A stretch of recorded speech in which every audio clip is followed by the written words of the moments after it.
మిగతావారు ఎవరు వస్తే అందుబాటులో వాళ్ళే ఇస్తారు. ఊళ్ళో ఉన్నారో లేరో ఇవన్నీ మనం అందుబాటులో ఉంటే వాళ్ళే వస్తారు.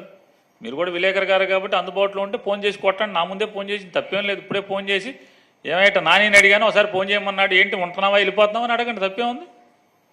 ఫోన్ నెంబర్లు ఉన్నాయిగా. ఎందుకు అందుకని ఫోన్ కలవట్లేదా? బిల్లు కట్టలేదేంటి?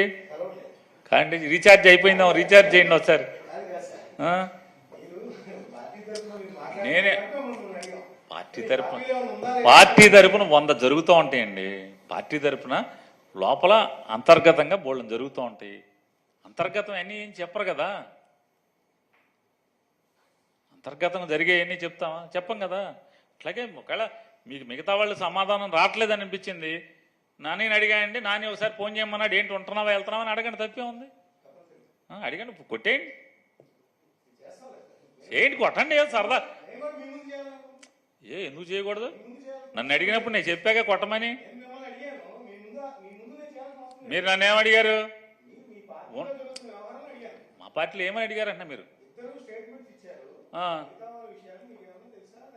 నేనేమన్నాను? మిగతా వాళ్ళు అందుబాటులో లేరేమో, వచ్చే ఇస్తారు అన్నాను. మీరు నన్ను అడిగినప్పుడు అంటే నేనేనా లోకో? మీరు నాకు లోకో అవరా?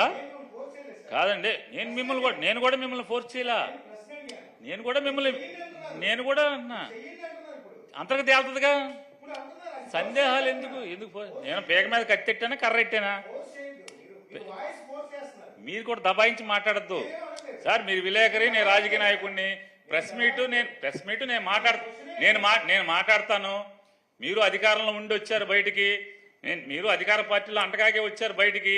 ఈ చెప్పే ఎంపీలందరితో కూడా మీరు తిరిగారు, నిన్నదాకా ఆగుతాం తిరిగారుగా పక్కన కూర్చుని. మీకు తెలవనోడెవడు?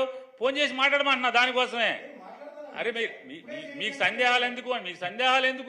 మాట్లాడండి అని చెప్తున్నాను. నిన్నదాకా మీరు అధికారం అనుభవించారు, 2 నెలల క్రితం వెళ్ళారు మీరు బయటికి. మరి ఈ మాటలు ఎందుకు? మీరు అందరూ తెలుసు కదా, అందరితో అంటగాగారు, కుర్చీల్లో పక్కన కూర్చున్నారు కదా. ఫోన్ చేయండి, చేయండి, తప్పే ఉంది. చేయమని అడుగుతున్నాను నేను.